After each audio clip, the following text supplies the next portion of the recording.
TV Grande ABC, o seu canal regional.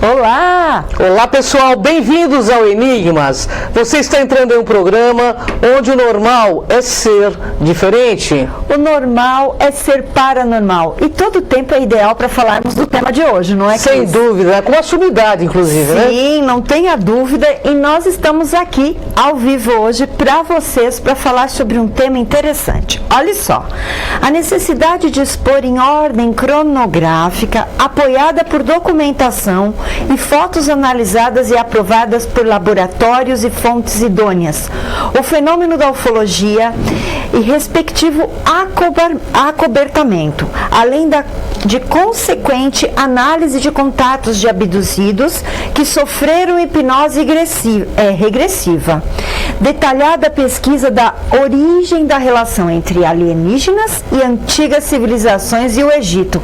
Tudo isso nós vamos abordar hoje com quem, Cris? Com René Martin, diretamente dos Estados Unidos aqui no Brasil. Uma honra estar contigo, René. Bem-vindos ao programa Enigmas. Reencontrá-los depois de Curitiba, Los Angeles. Nossa, maravilhoso. É um prazer nosso. Igual. Vamos falar do projeto Gateway. Pois não. O Gateway vai se transformar realmente, a partir desse final de semana, num marco para a ufologia, porque nós, depois da libertação de documentos de 13 milhões de páginas que a CIA perdeu na justiça devido ao Free of Information Act, possibilita que agora a gente mostre documentos, faça a comprovação e faça também uma análise mais profunda de cada elemento. Estão preocupados, como tem nos Estados Unidos e na Europa, muito ufólogo de internet e Google, né? E nunca participaram de pesquisas, de metodologia como nós participamos. Isso é importante, né? Se você não for lá a campo pesquisar, você não tem como comprovar algo, né, René? Bom, Kátia, vou aqui com a primeira pergunta. Claro. Qual a origem do seu envolvimento com a ufologia, René? Olha, quando o presidente Jimmy Carter estava largando o governo americano, ele tinha, durante a campanha dele para a presidência, prometido aos seus eleitores que ele iria mostrar o que era a ufologia, os discos voadores, a sua realidade, os livros, abriu os livros. Ele tinha visto num jantar com 22 pessoas do Rotary Club, na Geórgia, e ele ficou empolgado, não conseguiu. Então, a partir da saída dele do governo, que ele se empenhou muito, foi feito um esforço para se abrir revistas no mundo inteiro. Então, eu tive a incumbência de fazer no Brasil a OVNI UFO Documento, foi a primeira revista de ufologia. Fiz o primeiro congresso, em 1979, brasileiro de ufologia, trouxe o Dr. J. Allen Heiner, consultor da NASA e do projeto Blue Book. E depois a biblioteca do UFO Documento, com Felipe Corso, Coronel Felipe Corso, Buddy Rampes, etc. Maravilha, hein? Bem. E me diga, com tantos relacionamentos, conhecendo tantas pessoas, como foi o seu relacionamento com Dona Irene Grant? A Dona Irene Grant foi apontada para trabalhar conosco como editora-chefe da revista OVNI Documento. Sim. Ela era uma investigadora de campo da APRO, Aerial Phenomena Research Organization, que não tinha muita relação com o organismo criado pelo Dr. Hynek, CUFOS, Center for UFO Studies, né? E ela vinha trabalhando com o homem que é o pioneiro da ufologia, que quase não se fala nele, e a gente tem que dar valor. Claro. Olavo Fontes foi o primeiro, realmente o precursor da ufologia no Brasil, que também era representante e investigador de campo, hipnólogo, médico, aqui de São Paulo, em ufologia. E o Dr. Heineck, qual foi o seu relacionamento com ele? O Dr. Heineck foi muito interessante, porque ele, quando veio ao Rio de Janeiro, ficou perto, em Ipanema, perto do prédio onde eu morava, logo no início do Leblon, e o tete-a-tete faz com que você converse com ele. Eu morava num apartamento que tinha uma pequena cobertura no Leblon, e ele uma vez foi para lá, fumando um cachimbo indefectível, que ele vivia fumando cachimbo, olhando as estrelas, né? E eu tive a oportunidade, sozinho com ele, termos um diálogo que ele queria ter, né? Já queríamos trabalhar juntos. Ele não me conhecia direito, sabia do perfil meu, tinha sido diretor já do Chase, estava no Citibank, depois foi diretor do Credilione na Europa e no Brasil. Então ele achava aquilo meio estranho. E me comentou várias coisas. Uma delas que pouca gente sabe, ouviu falar, que ele ficou 23 anos negando os discos voadores. Ele teve um caso em Michigan, em que ele disse para o indivíduo, quando ele entrou na sala de reunião, um major perguntou da aeronáutica: o que você vai dizer, Heineck? Diz que foi reflexo de pântano, de gás de pano no peito do ganso, voando. E ele me falou, isso foi muito desagradável, porque depois eu vi 3 vezes um disco voador. Uma delas, a primeira vez que eu estou dizendo isso, com um homem que desenhou e lançou o Learjet. Olha que interessante, Kátia. Agora podemos começar a falar. Opa, aí sim. Nós estamos falando aqui, gente, para você que não o conhece ainda, ele é reconhecido internacionalmente, praticamente começou esse estudo aqui de ufologia no Brasil, né, René? E não acreditava. Né? Então, assim, é um pesquisador de renome internacional, mora em Atlanta, nos Estados Unidos, né, Kátia? Então, assim, sim. Olha que a sumidade que nós temos o prazer de falar aqui. Quantas informações que muitas pessoas desconhecem, né? Sem dúvida, sem dúvida. E que bom que nós vamos hoje poder falar um pouquinho mais. Eu quero voltar da Dona Irene Grank. Dona Irene Grank, quando eu conheci, uma pessoa muito séria, muito rígida, sabia como Heineck, muito mais do que estavam me passando, né, porque eu era meio cético, ia fazer aquilo e tal, nem sabia fazer as perguntas direito, mas se transformou numa grande amiga. Conheci a filha dela, Chica Grank, né, que também labuta e tem presença na ufologia. E muitos dos casos, na época, nós recebíamos via DHL, que era um serviço, né, internacional de entrega, vinha da Austrália, veio a Hind, que era uma investigadora também, né, da África do Sul, que era amiga da Dona Irene Grank, e eu fui me turmando com essas pessoas. E Dona Irene Grank, à medida que a gente podia abrir, porque era uma sanfona nessa época, abre, fecha, morre, abre, fecha, morre até na época era complicado. Eu tinha um certo receio com isso. O banco não gostava dessa coisa que eu estava fazendo. Então, foi realmente uma abertura muito grande a presença da Dona Irene no trabalho como o Dr. Heineck. Imagina, maravilha. E qual foi a acolhida da revista OVNI UFO Documento? Essa é uma grande pergunta. Como que o Congresso Brasileiro, os curtas que você fez, as demais atividades na ufologia? Fala um pouquinho de tudo isso pra gente. A revista OVNI UFO Documento era trimestral, preta e branca, né? Muito fria, a capa era em 2 cores, porque branco era a cor do papel couché de capa, e nós pegamos Fernando Quinalha, em Vila Isabel, no Rio de Janeiro, que seria o distribuidor, que era um dos clientes do banco lá. Quando eu tive com o Ari Azevedo, que era o diretor na época, ele disse: isso não vai vender. 32 páginas, porque era uma folha, né, que dobrava, dava 32 páginas. Capa 2 cores, disco voador. Digo, olha, eu vou depositar as revistas, se você tiver o prejuízo, a gente cobre. Então, fizemos a primeira edição de 11 mil revistas. O que foi interessante, eu vinha de São Paulo, porque já estava negociando a fazer o primeiro congresso brasileiro de ufologia, para trazer o Heineck aqui em São Paulo, no Teatro de Cultura, que não existe mais, não.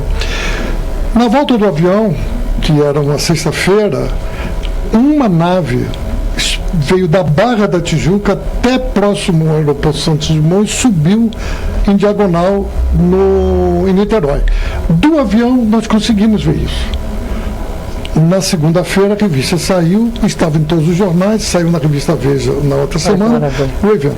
Então foi interessante, uma coincidência que empolgou e vendeu a revista toda. Não foi bem uma coincidência, foi uma torcida do povo Eduardo. O marketing legal. Às vezes dizia que era um balão, tínhamos fotos, vimos as fotos Polaroid, que você não pode fazer trucagem, né? Mixagem, tudo. E essa. Antes de continuar o papo, Cátia, vamos mostrar o livro do René e vamos também falar um pouco dele.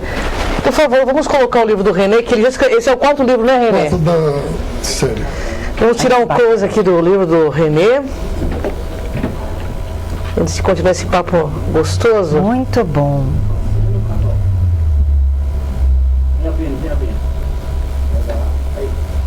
Vigilantes Cósmicos. Esse é o quarto livro, né? Exato. Nós começamos com Controladores Cósmicos, que está totalmente esgotado. Vi um dia desses no Google, está por R$160 um exemplar primeiro, né? Nossa. O segundo foi Invasores Cósmicos, o terceiro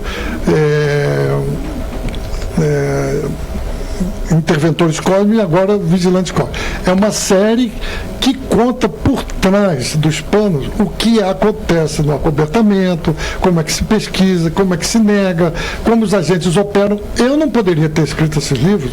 Esses livros, me pergunto, teve censura? Teve, principalmente o primeiro. Em 2006 eu comecei a escrever a série. O segundo livro, o editor e um pessoal americano disse: você tem um capítulo aqui complicado. Eu digo: qual é? Você está dizendo que o próximo Papa vai ser um jesuíta. Isso nunca aconteceu. Deixa o capítulo. Recebi muita crítica por causa disso. 2 anos depois. Aconteceu. Não tenho bola de cristal. É tudo questão de conhecimento e informação. Claro. As pessoas não notam hoje que você tem 2 papas no Vaticano, o Bento e o Francisco. Sim. As pessoas não notam essas coisas, né? Então, tudo isso está nos livros. Esse livro agora, a Valprint, inclusive, me informou ontem, mais de 40% já vendido. Eu só autorizo uma edição de cada livro meu. Eu tenho 50 livros editados. Né? Olha que maravilha. Policiais, espionagem, 4 deles viraram filmes. O Tesouro de Zapata, de 73, foi o primeiro filme em ultrascope sobre um líder mexicano da Revolução Mexicana, ganhou vários prêmios e dali em diante 3 outros livros meus se transformaram em filme também. Muito bom. Bom, você falou que sofreu já censura, né? E por que recentemente passou a se apresentar com frequência na mídia e eventos?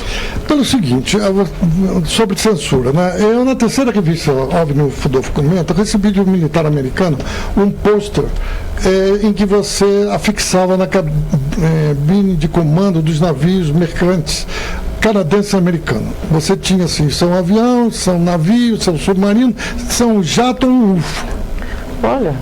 E era um pôster pequeno, talvez uns 25 centímetros por 15, papel comum e os códigos de acesso com as bases militares. Eu recebi esse pôster e o Michel, que era o diagramador da revista, colocou 2 setas ao lado para chamar a atenção. Quando editamos isso na revista, eu estava numa reunião no banco, o Fernando Quinalha ligando, eu tive que atender, tive que ir para Quinalha, a revista foi recolhida das bancas. Nós não sabemos até hoje, eu também não fui buscar isso. E depois que eu publiquei esse pôster, 2 consequências. Uma, saiu no mundo inteiro, eu até mandei fotos que estavam nos Estados Unidos, e fui chamado nos Estados Unidos por causa disso. O Heineken não gostou disso, porque o nome dele está envolvido, a dona dele também, e alguns militares queriam saber quem é que te deu esse pôster. Eu nunca disse o nome, essa pessoa já morreu, esse militar já morreu, e nunca falei, e fui claro: olha, eu sou um civil trabalhando para vocês, fazendo uma parte que estava contra o acobertamento, né? Na NASA, nos militares e alguns cientistas, que o Heineken dizia que existia uma universidade invisível, que é um título do livro do Jacques Vallée, que trabalhava com ele, né? E era verdade. Fiquei 2 dias lá numa situação complicada, mas depois liberaram. O interessante disso é que em 2002 eu recebi a autorização para editar no Brasil os best-sellers do Buddy Hopkins, do coronel aposentado Philip Corso, que era do Pentágono, que escreveu sobre a engenharia reversa de Roswell, que conheci, né? Eu no evento vou falar coisas de Corso que ninguém sabe. Eu vou, É verdade, vai ter um evento depois. nesse sábado. E eles disseram, olha, você realmente não pisou mais na bola. Né? Não, a gente aprende o cascudo, primeiro cascudo. Claro, verdade. E profissionalmente, eu trabalhava em banco, em projetos que eu nunca comentei, que envolveram até governo brasileiro, na Amazônia. Bom, e nunca comentei profissionalmente. Então, para mim, não comentar a ufologia e o que eu estava vendo, e mexeu muito com a minha percepção das coisas, porque uma coisa é você não acreditar em fada, e depois você vê a fada e ela fala e toca no teu ombro, é um negócio complicado. Muito difícil. E passei por situações que até brinco em algumas entrevistas, mas você não quer falar sobre isso? Vou jogar pôquer, passo. Certos assuntos que são pessoais, Claro. eu ainda não toco. Sem dúvida. Perfeito. E tem que ser respeitado. Exato. Né? Existe um momento também, né? Isso. E existe realmente um sistema efetivo de acobertamento? Existe. A grande dificuldade do acobertamento é porque ele em si, né, tem uma frase que eu ouvi de um militar que diz: a militar não mente, nega. Isso é a pedra fundamental. Mas todo mundo alega que é o americano, os Estados Unidos é que faz o acobertamento. Né? O acobertamento tem várias vertentes e começa desde antes da Segunda Guerra Mundial. Vou mostrar tudo isso com fotos. No Congresso, esse fim de semana. Fotos que ninguém viu, de nave. Né? Então você tinha os nazistas negando isso, tinha o governo americano, os ingleses são muito mais fechados que na Inglaterra. Desde a Segunda Guerra Mundial, você tinha perante o governo, o Ministério da Defesa inglesa, tem um sistema chamado aviso D, que ninguém fala nisso. O aviso D é quando a imprensa se reúne com o governo e o governo não faz censura, solicita que certos casos não sejam divulgados. Né? Isso existe até hoje, né? Com outro nome. Os ingleses não liberaram os arquivos dele, alegando que até 1963 eles tinham perdido tudo. Nick Pope, que trabalhou no Ministério da Defesa inglesa, já abordou esse assunto, estava na mão dele alguns desses casos, e a gente sabe que não é bem assim. E já deram para trás. A França foi o primeiro grande país, com Giscard d'Estaing, o presidente, que disse, e eu estava na Europa, era diretor do Crédit Lyonnais, e vi ele comentando que os discos voadores existiam e tinham 5 horas de filmagem. A polícia francesa, nessa época, nós tínhamos encontros com um grupo chamado GEPAN, que era o Grupo de Estudos de Aerofenômeno, que tinham preparado um questionário dado para a polícia, gendarmerie francesa. Né? E eles, quando tinham casos de ufologia, eles sabiam que pesquisar e davam para o GEPAN. Ninguém sabia disso. Interessante, hein? Né? Então, não há um acobertamento único. Eu vou mostrar tudo isso. São vários projetos. São vários. Né? E tem uma frase que eu vou repetir no sábado, que eu gosto muito, né?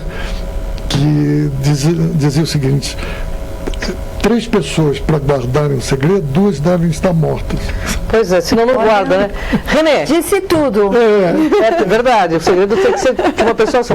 René, uma pergunta que não quer calar, que essa pergunta a gente faz para todos os convidados do meio ufológico. O nosso público sempre diz o seguinte: aqui no Brasil, a ufologia está muito misturada com religião. Qual é o seu ponto de vista sobre isso? Eles têm a ver com religião, eles descem centro espírita. Qual a sua opinião sobre isso? Outra boa pergunta. Eu fui muito amigo do Fernando Cleto Nunes Pereira, que escreveu o livro A Bíblia e os Discos Voadores. Tem um outro padre americano que usou o mesmo tema para um livro com o mesmo nome. O Fernando, ele, quando escreveu o livro, ele me contou que um dia chegou de casa, depois teve o disco voador, na casa noiva, e ouviu alguém falar para ele: pega a Bíblia. Então ele pensou que já era casado, que era a mulher dele, na rua Toneleiros. Ele disse: você está falando comigo? Ela já estava dormindo. Ele voltou na sala, a mesma voz: pega a Bíblia. Ele disse: eu estou enlouquecendo, eu trabalho em banco, no Banco Brasil. Quem trabalha em banco, né, dizer que é seguro e a corretor, fica louco. Aí você quer uma prova? Então o Rio de Janeiro apagou por 5 minutos. Eu vi as fotos do dia, do Globo, isso é um fato. Ele nunca se explicou isso. Quando voltou a luz, a voz, como um microfone, né, no ouvido, pegou durante dias, decompôs a Bíblia para ele. Na Bíblia você tem vários casos em que tem envolvimento, né? E você tem lá, e a glória do Senhor brilhou acima da montanha, e de dentro dela a voz de Deus Pai falou com seu filho, né? Glória de Deus era o que se dava o nome, porque ninguém sabia o que era aquilo. Os romanos chamavam de discos brilhantes, né? Lua no céu.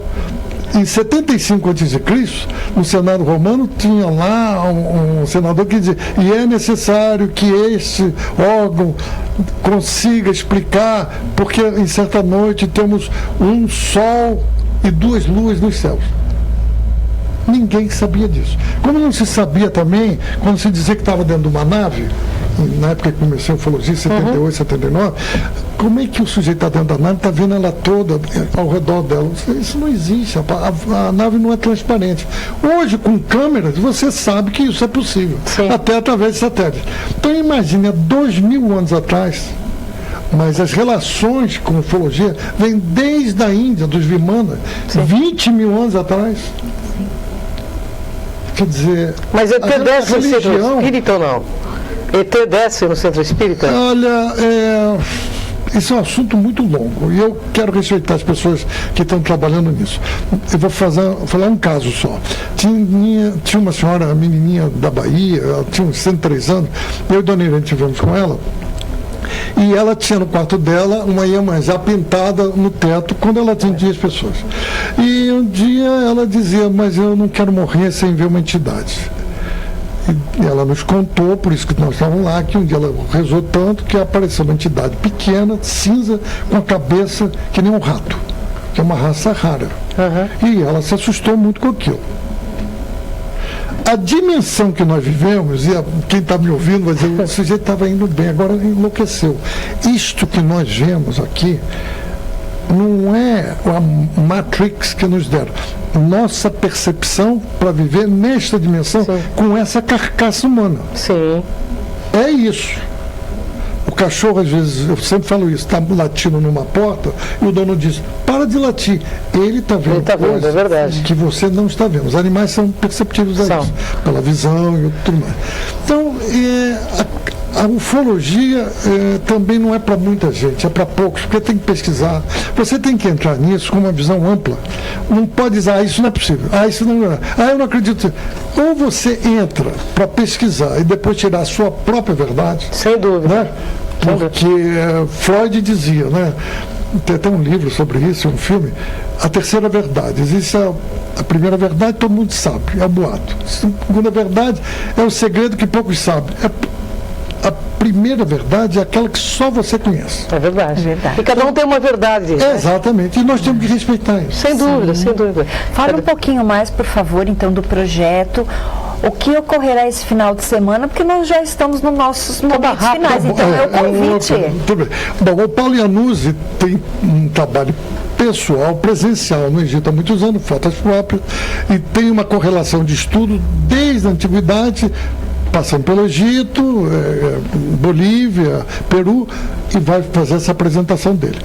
E eu, a seguir, no sábado, vou falar de UFOs, alienígenas e acobertamento. Mas é uma sequência ligando vários fatos que nunca foram abordados. E aqui em São Paulo, em Jandira, né?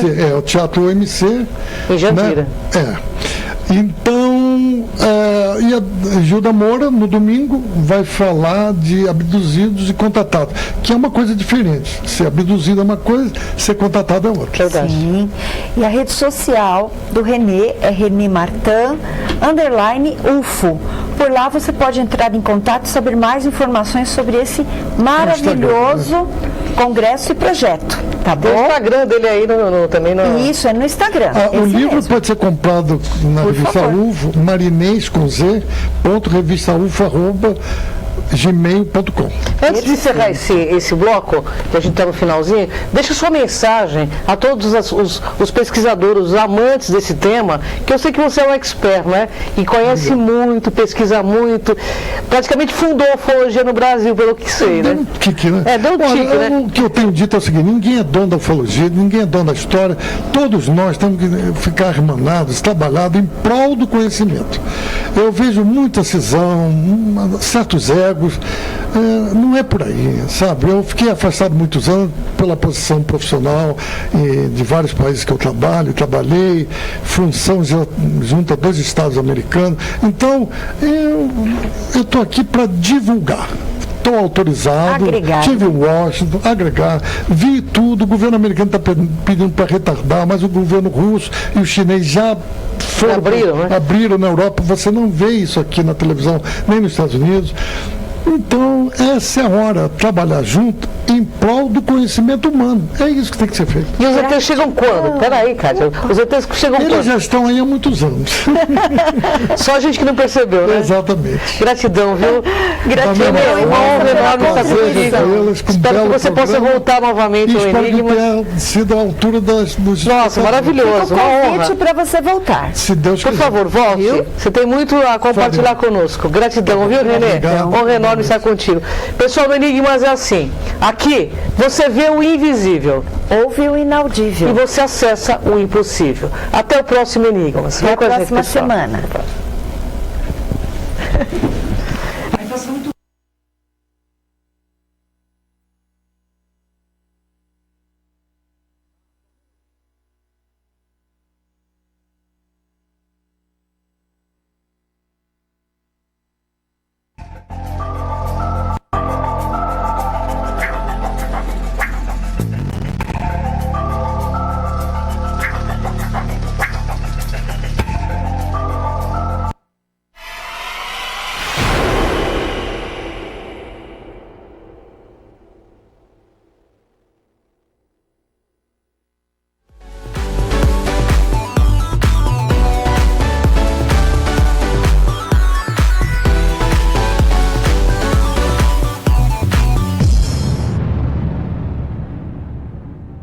Olá pessoal, meu nome é Samira Said e nós estamos aqui na